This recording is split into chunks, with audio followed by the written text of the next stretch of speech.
Here is a long story set against the backdrop of a girl's journey across different states of India, exploring culture, tribe, cuisine, and dance. यह एक लड़की की भारत के विभिन्न राज्यों में यात्रा के खिलाफ सेट एक लंबी कहानी है, जिसमें वह संस्कृति, जनजाति, व्यंजन और नृत्य का अन्वेषण करती है. As she embarked on her audacious journey across India, Eva felt a mix of excitement and trepidation. जैसे ही वह भारत भर में अपनी साहसिक यात्रा पर निकली, अवा को उत्साह और घबराहट का मिश्रण महसूस हुआ. Her first stop was Rajasthan, where she was struck by the abundant beauty of the Thar desert. उनका पहला पड़ाव राजस्थान था, जहां उसे थार रेगिस्तान की अपार सुंदरता ने मोहित किया. She marveled at the admirable architecture of the Mehrangarh fort and was amazed by the agile movements of the Kalbalia dancers. उन्होंने मेहरानगढ़ किले की अद्भुत वास्तुकला को देखकर आश्चर्यचकित हो गई और कलबेलिया नर्तकियों की चपलता से भरी गतियों से चकित हो गई. However, her experience was soon besmirched by a boorish local guide who tried to abbreviate her tour. हालांकि जल्द ही एक अभद्र स्थानीय गाइड ने उनकी यात्रा को संक्षिप्त करने की कोशिश की, जिससे उनका अनुभव खराब हो गया. Eva, being an altruist, chose to abet the local artisans instead, purchasing their handmade crafts to support their livelihood. अवा, एक परोपकारी होने के नाते, स्थानीय कलाकारों की मदद करने का फैसला किया, उनकी हस्तशिल्प खरीदकर उनकी आजीविका का समर्थन किया. In Jaipur, she savored the delectable cuisine, particularly the dal bati churma, and was impressed by the capricious designs of the local jewelry. Jaipur में, उन्होंने स्वादिष्ट व्यंजनों का आनंद लिया, खासकर दाल बाटी चूरमा, और स्थानीय गहनों की विचित्र डिजाइन से प्रभावित हुई. Ava's affinity for Indian culture grew with each passing day. अवा की भारतीय संस्कृति के प्रति आकर्षण बढ़ता गया. As she traveled to Gujarat, she was aghast at the devastating effects of the catastrophic earthquake that had struck the region years ago. Gujarat पहुंचने पर, उन्हें वर्षों पहले आए विनाशकारी भूकंप के विपदाजनक प्रभाव से स्तब्ध कर दिया. Yet, she was heartened by the commendable efforts of the local community in rebuilding their lives.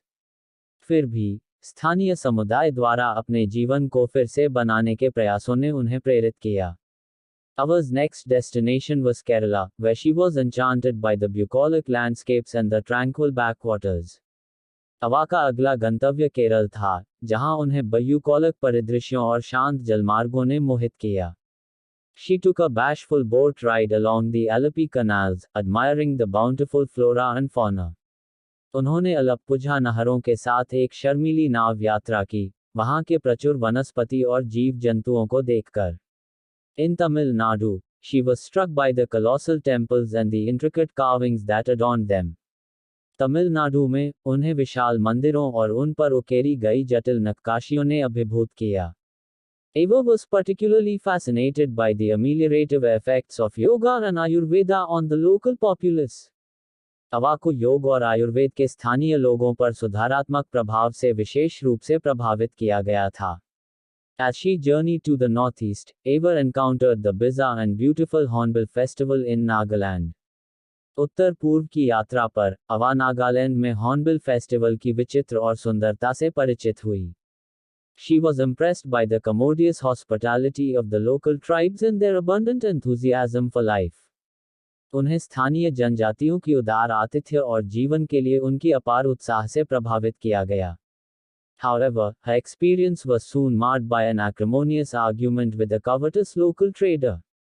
हालांकि, जल्द ही एक लालची स्थानीय व्यापारी के साथ एक कटु तर्क ने उनके अनुभव को खराब कर दिया.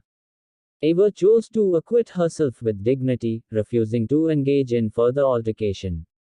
अवा ने गरिमा के साथ खुद को मुक्त करने का चुनाव किया, आगे के विवाद में शामिल होने से इनकार किया. In Assam, she witnessed the catastrophic effects of the annual floods, but also saw the admirable resilience of the local people.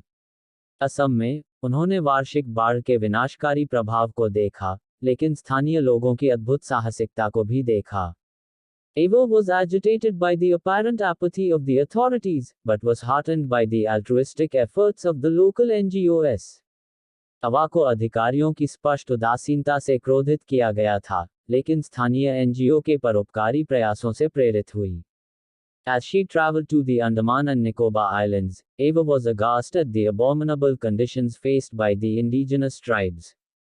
Andaman और निकोबार द्वीप समूह की यात्रा पर अस्थानीय आदिवासियों की दयनीय स्थिति से स्तब्ध रह गई.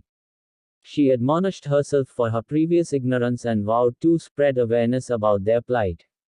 उन्होंने अपनी पूर्व अनजानपन के लिए खुद को फटकार लगाए और उनकी स्थिति के बारे में जागरूकता फैलाने का संकल्प लिया.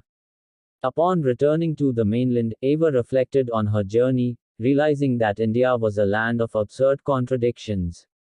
मुख्य भूमि पर लौटकर अवा ने अपनी यात्रा पर विचार किया, यह महसूस करते हुए कि भारत विचित्र विरोधाभासों का देश है.